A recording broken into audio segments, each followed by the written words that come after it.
여러분들께서는 여기까지가 마지노선이다라는 말을 한 번쯤은 사용해 보셨을 겁니다. 흔히 내가 할 수 있는 최대의 양보나 더 이상 물러설 수 없는 것을 말할 때 사용됩니다. 이제 더 이상 넘어서는 안 되는 선이라는 뜻도 담겨 있습니다.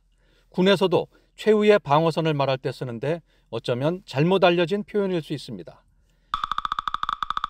마지노선이란 말은 프랑스 전쟁부 장관 앙드레 마지노의 이름에서 비롯됐습니다. 1차 세계대전이 끝난 뒤 독일의 위협을 느낀 마지노 장관은 1927년 독일을 막는 요새를 만들 것을 건의합니다. 프랑스와 독일 국경을 따라 건설됐는데 그 길이가 북에서 남으로 자그마치 750여 킬로미터 가까이에 이른다고 합니다. 동서로 이어진 우리 휴전선 길이가 155마일, 240여 킬로미터 정도 되니까 마지노선이 얼마나 긴지 가늠할 수 있겠죠?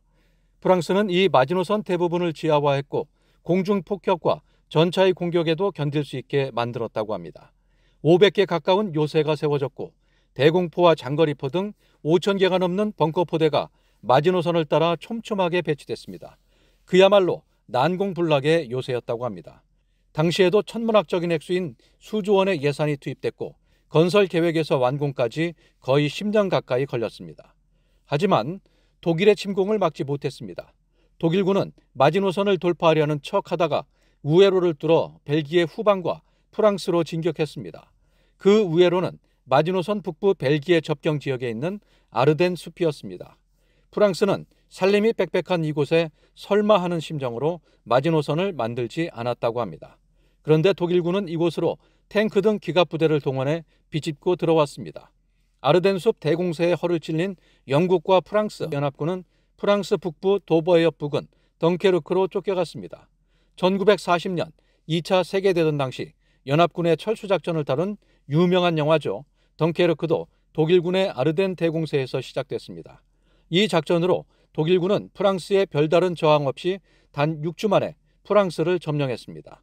최전방에 구축된 마지노선이 독일군의 침공을 막지 못했으니 마지노선은 최후의 보루가 아닌 최전방 방어선으로 부르는 게 맞을 것 같습니다. 그런데 왜 마지노선이 최후의 방어선 혹은 더 이상 양보할 수 없는 뜻으로 사용된 걸까요? 아마 프랑스가 최전방인 마지노선에서 모든 것을 막겠다는 배수의 진을 치면서 동시에 최후의 방어선으로 인식된 것으로 보입니다. 그렇다면 우리가 그동안 써온 최후의 방어선이란 의미의 마지노선은 어떤 것들이 있을까요? 먼저 2차 세계대전 당시 잘 알려지지 않은 비츠나 전투가 있습니다. 700여 명의 폴란드 군이 4만 2천 명의 독일군의 진격을 맞서 싸우다 대부분 전사했습니다. 삼국시대 백제의 5천 결사대가 신라 5만 명의 병사에 맞서 싸우다 괴멸된 황산벌도 마찬가지입니다. 6.25 전쟁 때 있었던 낙동강 방어선도 최후의 보루였습니다.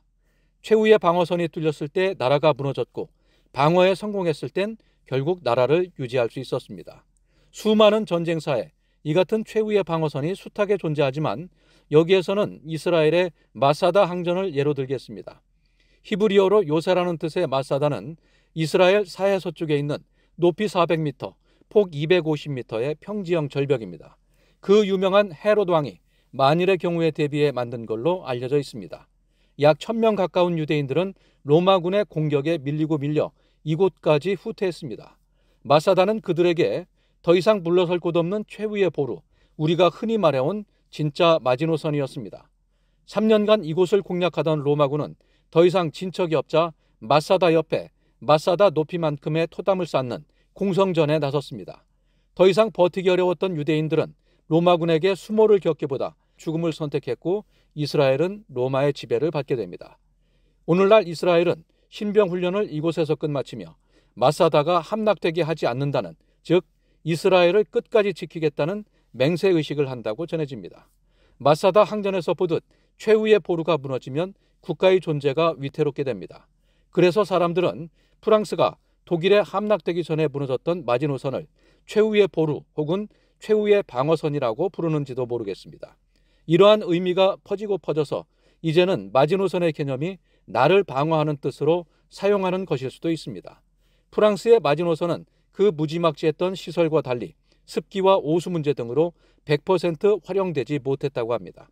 2차 세계대전이 끝난 뒤 그리 자랑할 만한 것이 못된 마지노선은 역사 속에서 잊혀져 갔습니다.